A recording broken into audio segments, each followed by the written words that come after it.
Salut, alors moi c'est Thomas, donc j'habite Perpignan et voilà, j'ai envie de te parler aujourd'hui d'un beau projet qu'on a lancé ma femme et moi il y a maintenant 3 ans. Donc ça fait 3 ans qu'on l'a créé et donc au début on pensait pas du tout, qu'il serait édité. C'est-à-dire qu'on l'avait créé juste pour des enfants qui étaient avec nous ou qui habitaient pas loin de nous.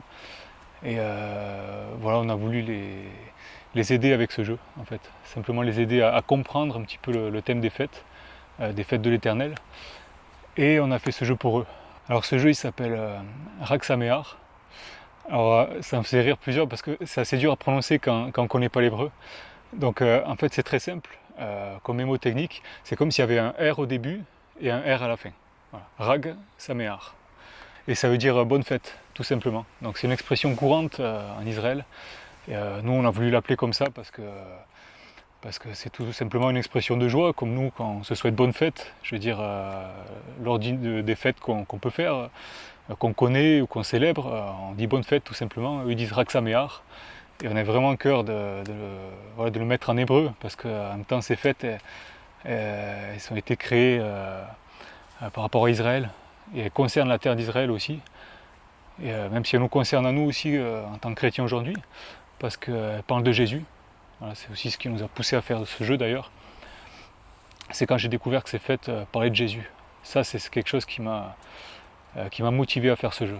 Voilà, pour que tous sachent que ces fêtes, c'est pas quelque chose comment dire, à effacer, quelque chose à détruire. C'est pas quelque chose qui est mauvais pour nous.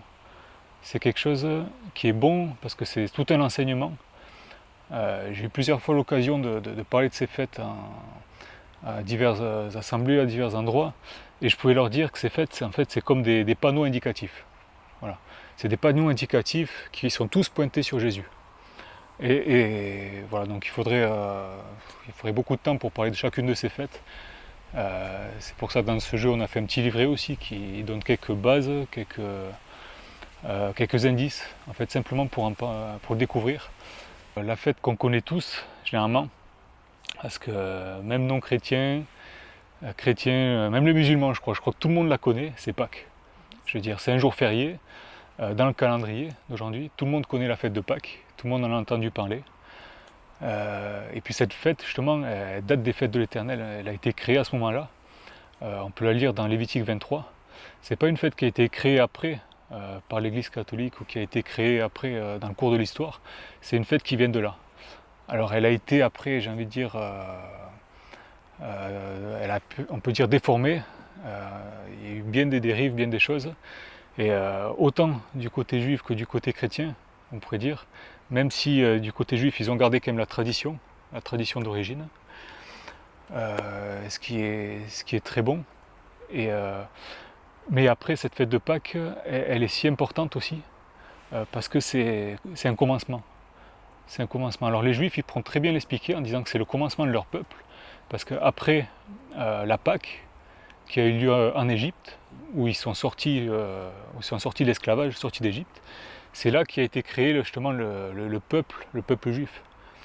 Et donc pour eux, quand on leur parle de la Pâque, c'est la délivrance. Et puis nous, en tant que chrétiens, quand on nous parle de la Pâque, c'est aussi la délivrance. Ça, il faut le savoir, c'est bon de le connaître. C'est pas non plus quelque chose, j'ai envie de dire, d'indispensable. C'est pas parce qu'on a oublié de connaître les fêtes qu'on va être perdu, quoi. C'est pas ça. Je veux dire, de rencontrer le Seigneur, c'est lui qui nous sauve, c'est lui qui va nous guider du début à la fin. Donc c'est pas ça qui va faire qu'on n'est pas sauvé. Mais c'est un enseignement tellement beau que moi j'ai envie de le faire connaître. Voilà. Que ce soit Pâques ou les autres fêtes. Et pour revenir à Pâques, en tant que chrétien, moi ça va me parler de ma délivrance.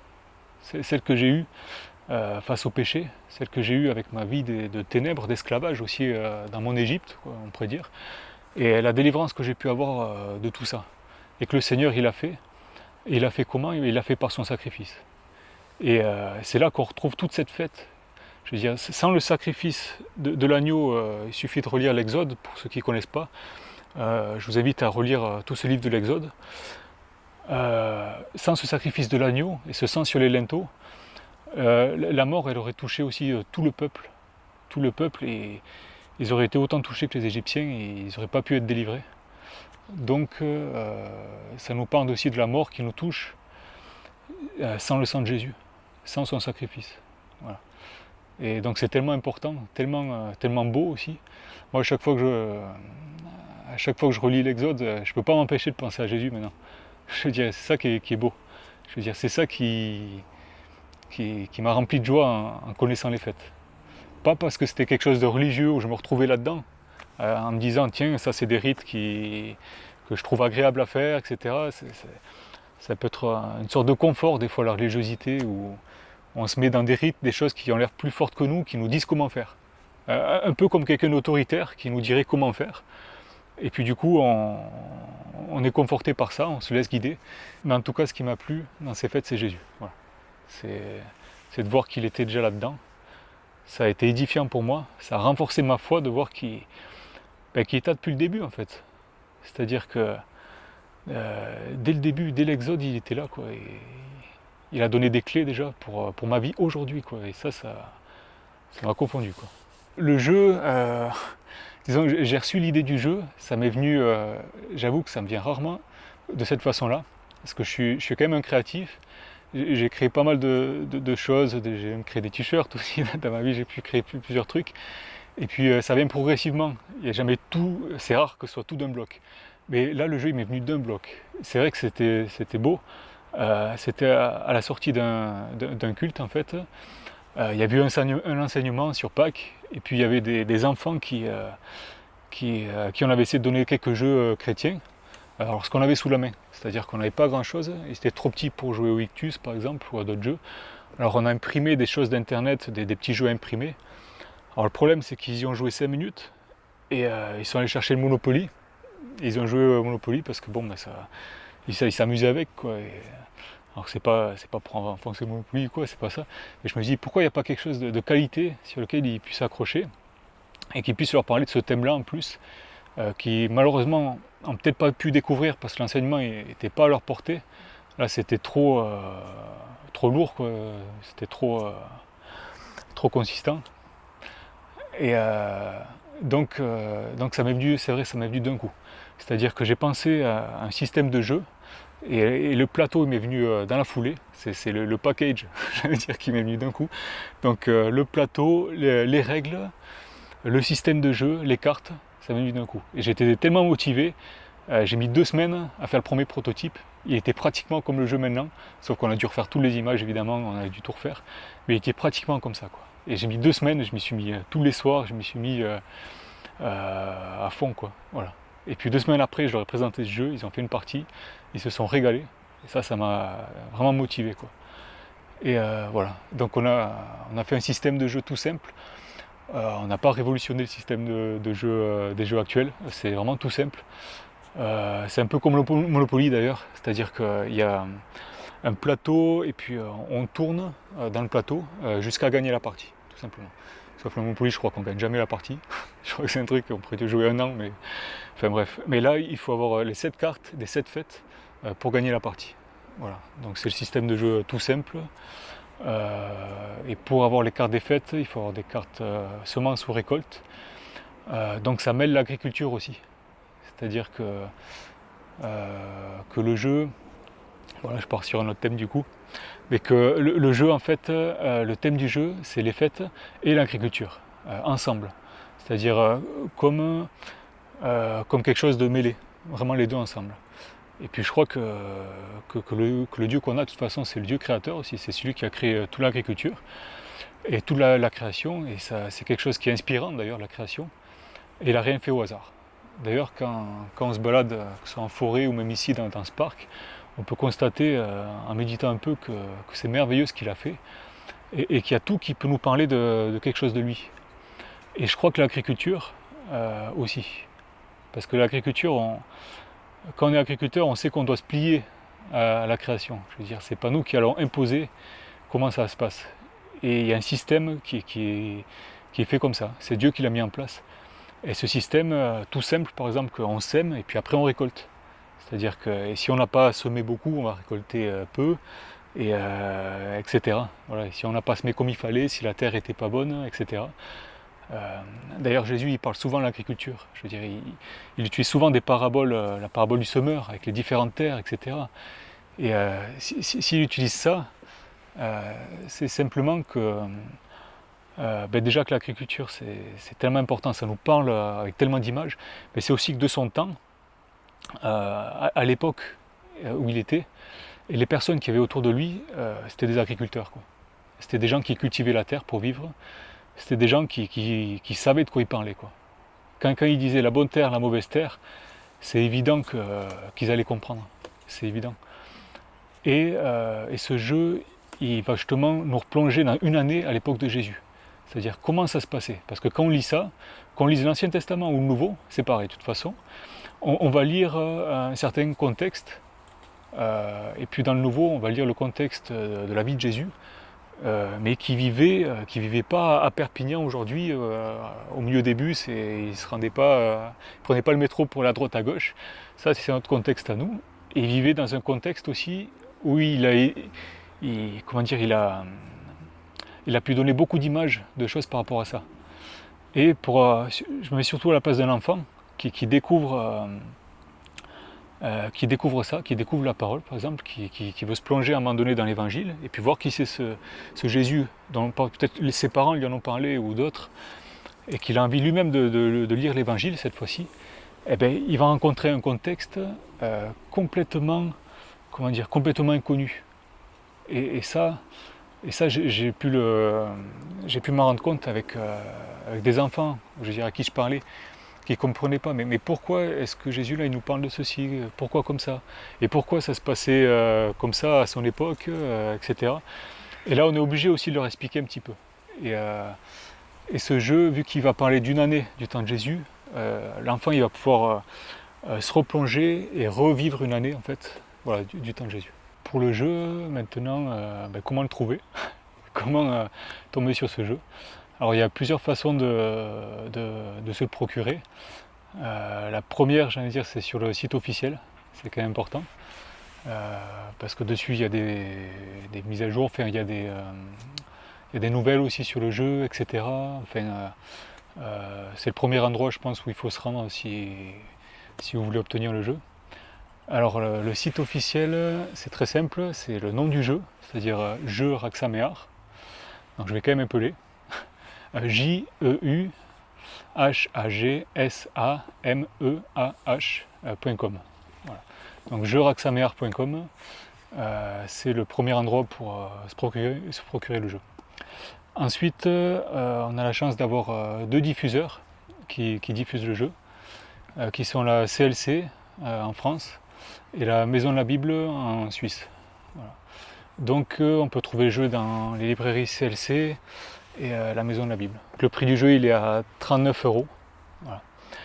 À la base on voulait le mettre moins cher, et avec la fabrication et tous les coûts que ça a engendré, 39 € c'est le prix vraiment du jeu. Voilà. C'est un prix réel, quoi. C'est-à-dire, une fois qu'on a enlevé les coûts, etc., on n'a pas pu le faire moins cher. Donc, voilà. Et puis c'est le prix classique d'un jeu de société, parce qu'on peut voir que dans toutes les boutiques de jeux, quasiment, un jeu de plateau, avec carte, plateau, etc., boîte, c'est à 39 €. Voilà. Et maintenant, moi qui ai eu le privilège de pouvoir en faire un, je sais pourquoi, c'est parce que ça coûte cher.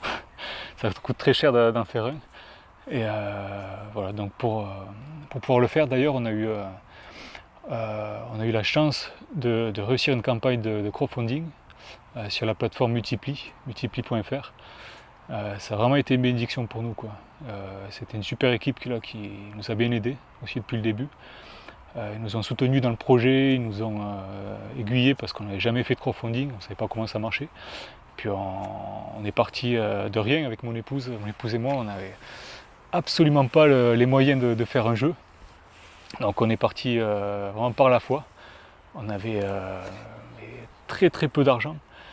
Et donc j'ai fait le calcul en fait de combien ça allait nous coûter. C'était une somme astronomique. Donc on a mis ça entre les mains du Seigneur, et puis on y allait, en étant persuadé que c'était lui, quoi, qu'il allait ouvrir toutes les portes. Et voilà ce qu'il a fait. Il a ouvert toutes les portes une par une, et jusqu'à rendre la fabrication possible, jusqu'à trouver le budget, plus tous les frais qu'il y avait autour, qui s'élèvent aussi à plusieurs milliers d'euros en plus de la fabrication.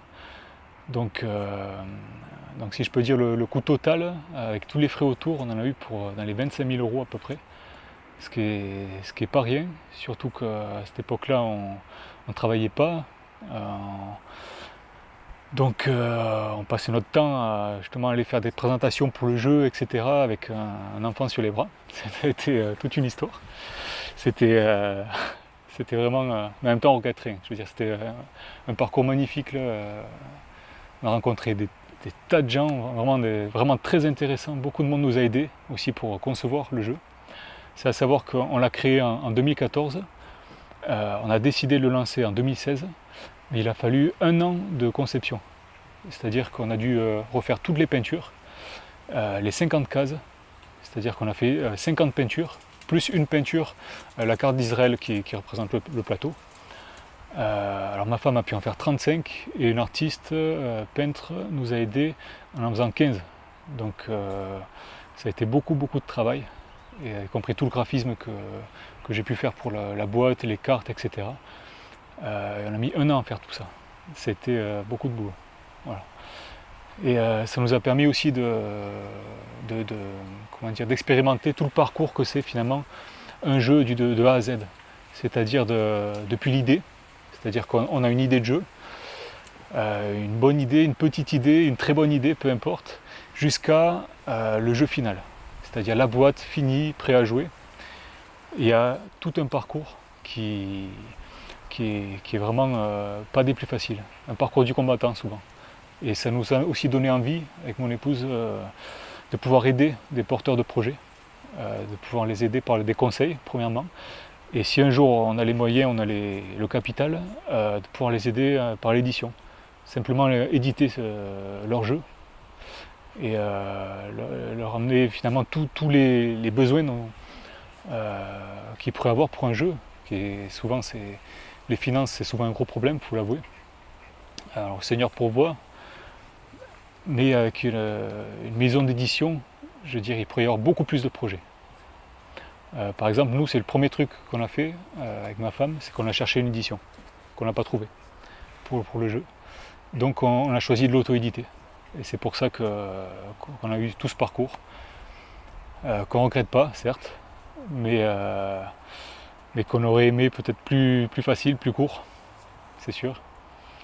Parce qu'on ne peut pas souhaiter la difficulté aux gens, je veux dire, on ne peut pas leur souhaiter de galérer un bon coup pour que le Seigneur les aide, c'est pas non plus ça. Moi j'aimerais que des porteurs de projets, j'aimerais pouvoir les aider de A à Z, leur donner tous les bons conseils, leur donner vraiment le capital s'il faut, l'édition, pour l'éditer. Et surtout aussi les accompagner, voilà, tout l'accompagnement. Parce que nous, on a dû aller chercher, beaucoup se déplacer, c'est pas à la portée de tout le monde. On a fait des milliers de kilomètres en 1 an. On a été en Suisse, ma femme est suisse, donc on a beaucoup été en Suisse et en France. Et on a été à l'autre bout de la France, on a fait un parcours pas possible, des milliers de kilomètres. Et je me dis ça, c'est pas à la portée de tout le monde non plus. Nous, à ce moment-là, on était libre, on n'avait pas de travail. Mais quelqu'un qui aurait un travail, famille, etc., c'est un projet qu'il n'arrivera peut-être jamais à mettre à terme. Et puis ça c'est vraiment dommage. Et on a pu d'ailleurs rencontrer des porteurs de projets qui ont abandonné parce qu'ils nous ont dit qu'ils n'avaient pas les finances, le temps, que c'était impossible à faire. C'était beaucoup trop gros. Et voilà. Donc en même temps qu'on a créé ce jeu, on a créé aussi une édition de jeu qui s'appelle Bible et Jeux. Donc pour l'instant, à part le nom que je vous dis là, vous ne verrez pas grand chose parce que pour l'instant on n'a même pas encore fait de site internet, rien, mais c'est encore un projet, voilà, c'est un nouveau projet. Mais vous le verrez au dos de la boîte quand même, on a mis le logo, donc voilà. Mais c'est en cours, c'est en préparation, c'est en prière, c'est en travail, donc voilà. On espère que ça va se faire, donc on demande la prière aussi pour ça. On a vraiment à cœur de pouvoir créer une édition spécialisée pour les jeux de société, une édition chrétienne, donc sur les jeux à thème biblique et en tout genre, quoi. en tout genre, on ne veut pas donner de limite non plus. Voilà. N'hésitez pas à vous abonner à la chaîne YouTube, à mettre un pouce bleu à la vidéo et à la partager. Vous pouvez nous retrouver également sur notre page Facebook ainsi que notre site internet. Pour continuer à avoir des vidéos de qualité, merci de nous soutenir par vos dons.